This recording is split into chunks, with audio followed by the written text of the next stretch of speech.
I was gonna do this whole bit where I would shoot this episode while swimming in a pool because it's summer and it's hot, but I soon realized I had no practical way of getting good audio, or even reading the script for that matter because it's on my phone.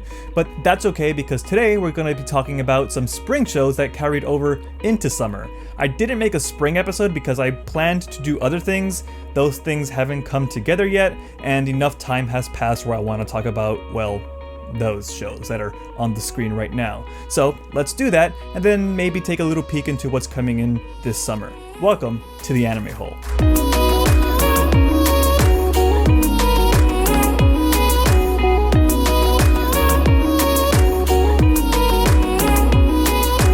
I've been yelling about this first one on Discord for a little bit now because I didn't expect to enjoy it as much as I have been. That's not to say that I thought I wouldn't enjoy it, I just didn't think it would be one of the best things I've seen this year. It's a new adaptation of an old favorite, it's Fruits Basket. 忘れかけていたこといつも君がいること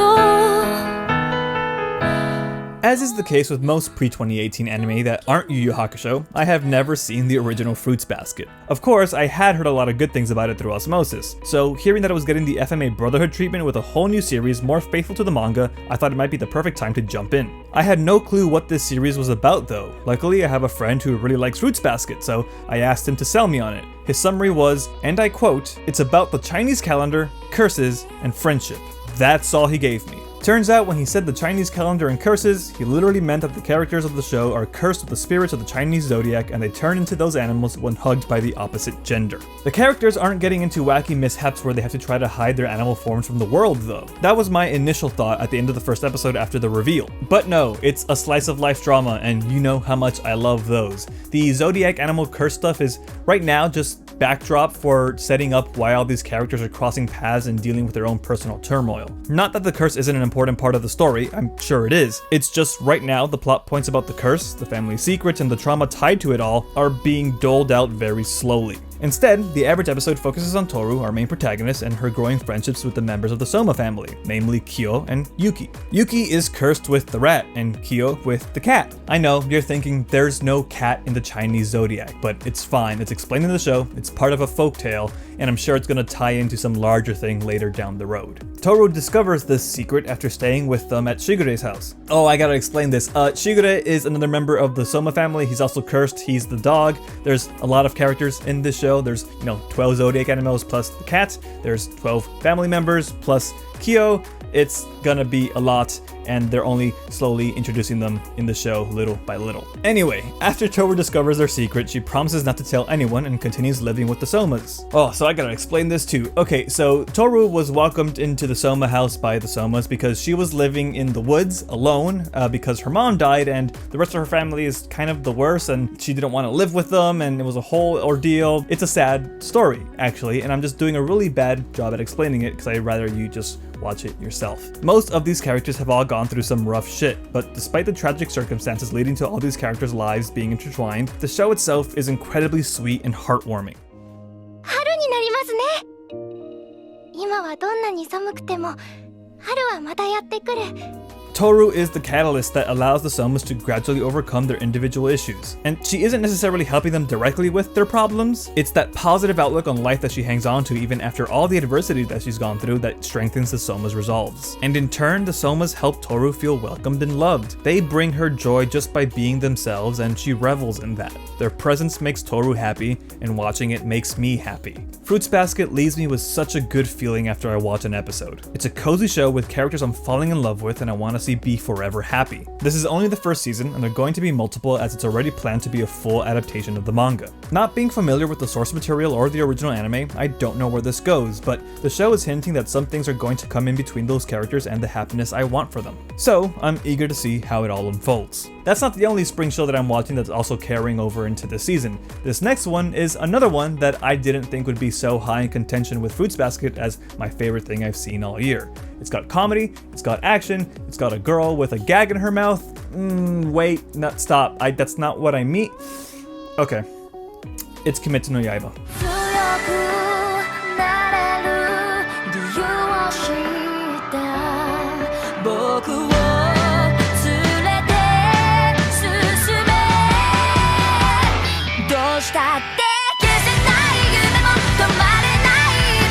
After watching Dororo for the winter 2019 season, I thought it'd be a good idea to try another action show for spring. But what? Well, if you haven't noticed by now, I give more weight to the shows that come from my friends' recommendations. Yaiba is one of those shows. I know someone who is really into the manga and I had an open slot for spring, so I kinda just threw this in at the last minute I possibly could before the season started. Don't be like me, start watching Yaiba immediately because it's kind of incredible. Tanjiro is our main boy. He's the eldest son of a large family that lives in the mountains. He goes out one day to sell charcoal, only to come back home and find his family brutally slaughtered by a demon. Just a gruesome scene left in its wake. Tanjiro sees a small glimmer of hope though. Nezuko, one of his sisters, seems to still be alive. He tries to get her some help, but before he can do that, she attacks him. She has turned into a demon herself. She isn't all the way gone though. She clearly remembers at least some things about her family because she protects Tanjiro from a member of the Demon Slayer Corps who tried to keep Tanjiro from meddling with his mission to, well, slay demons. The Slayer spares both of them, noticing the traces of humanity Nezuko still exhibits, gives her a gag to keep her from eating human flesh, see, that's what I meant earlier, and Tanjiro sets off to find a way to help his sister become human again. Fast forward past a really cool training arc, some hypnosis to get Nezuko to want to help humans and fight alongside Tanjiro, and a brutal admittance test, Tanjiro has become a member of the Demon Slayer Corps, hunting demons around Japan in the hopes that it will bring him closer to the demon that killed his family. So, you know, lighthearted fun, just like Fruits Basket. I joke about that, but there's actually a lot of fun to be had in between all the action of the show, and it mostly stems from the dynamics of the characters' personalities. At the point the show is right now, there are two characters that have been newly introduced that are traveling with Tanjiro. There's Zenitsu, who is a complete coward, just a dog shit of a demon slayer. He's constantly crying about how scary everything is and even hiding behind children for protection. That is, until he gets so scared he passes out. When Zenitsu is asleep, he kicks ass. He kills demons in the blink of an eye like it was second nature.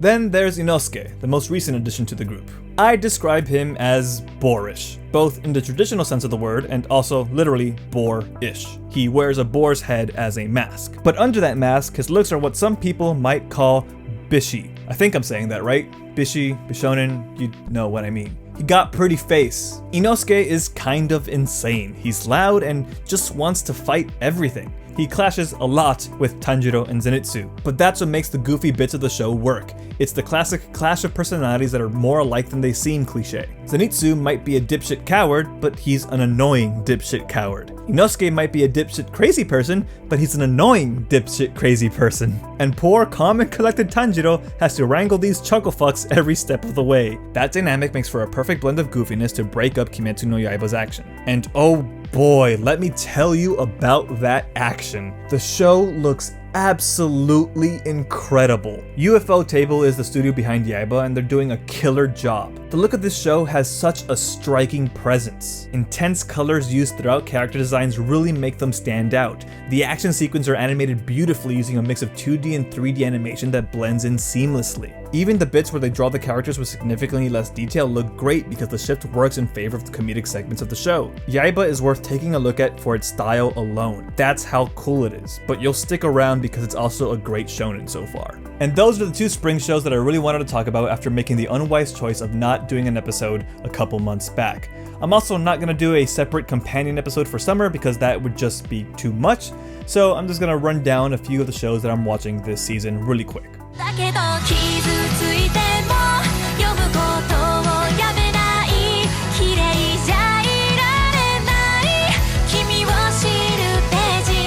First up is Oh Maidens in Your Savage Season. It's about a high school literature club that has been reading a lot about sex recently, and, well, they're teens. This is all new territory for them. A lot of shows tend to use sex and sexual themes as punchlines for jokes or fan service. That's not the case with Oh Maidens. This show explores those themes in the awkward and embarrassing manner that most people probably did around that age, and I think it's representing that stuff pretty well. Your feelings around that age start to get messy, and it seems like Oh Maidens isn't going to shy away from showing that in all its awkwardness. The show is written by Mari Okada, whose work I don't really have a lot of experience with. I've seen Makuya and Masutan, and I thought they were okay, but I've heard folks say they really like things she's worked worked on, so I thought it was worth mentioning in case anyone watching is more familiar with her work. That might be what sells you to watch it if you aren't already. I think it's been pretty good so far, but keep in mind it's still early in the season and I've only seen 2 episodes, which is less than I normally watch before I give a show a segment in the anime hole. This is the case with these next 2 shows as well. Next up, it's Astra, Lost in Space.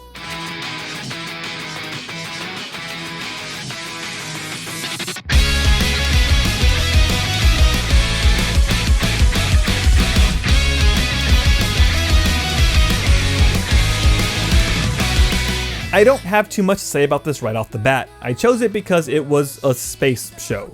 I like space a lot, and I haven't really seen a lot of space sci-fi anime, so I thought I'd give this a shot. While looking up information about Astra before the season started, I found out it seems to be a pretty popular short-run manga. Only 5 volumes in total, so they might be able to fit the entire thing into this one season. The premise is a group of students take a survival field trip to another planet, but things go awry and they find themselves transported light years away from both the planet they were designated to visit and Earth. Too far to just immediately jump back home even. So they have to make their way back through a series of calculated hyperspace jumps to habitable planets along the way to gather resources. These first 2 episodes have been pretty entertaining, I'd say. The characters thus far have sort of just been classic anime archetypes, but with enough unique aspects to their personalities to keep me interested in them. Production-wise, Astra is setting a high bar with the first few episodes. Episode 1 was double the length of a normal episode, and the series is presented like you'd expect a large sci-fi space movie to be presented. They're using a cinematic aspect ratio for the majority of the scenes, minus a few segments here and there where it shifts to 16:9. Those are usually to show off some cool animation sequences, almost like when a movie shoots a specific scene in IMAX. Astra also doesn't have an OP sequence. It jumps right into the show, which feels like a novel thing.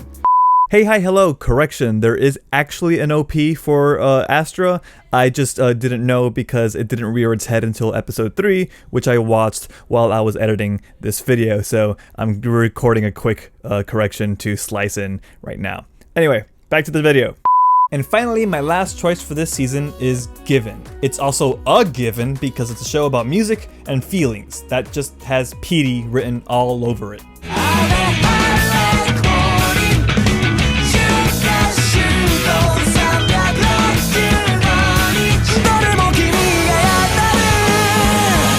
I have a very deep connection with music, so I tend to gravitate towards stories that use music as a plot device to complement some sort of character drama. I get lost so easily in music. Even the smallest part of a song can really move me, affect my mood. I obsess over music to a point where sometimes I feel like I sound crazy when I'm trying to explain it or trying to talk about music with other people. And I think that's why I have this fascination with music shows. Music shows have to attempt to portray those kinds of feelings visually and directly tie it into the characters' motivations, their lives, their emotional state. It has to be more than just a shot of a kid wearing headphones bobbing his head isolated from the outside world. It has to be more than just a group of friends enjoying a jam session. You have to find a way to show that incredibly abstract feeling, the energy that flows through you when a song hits you just right.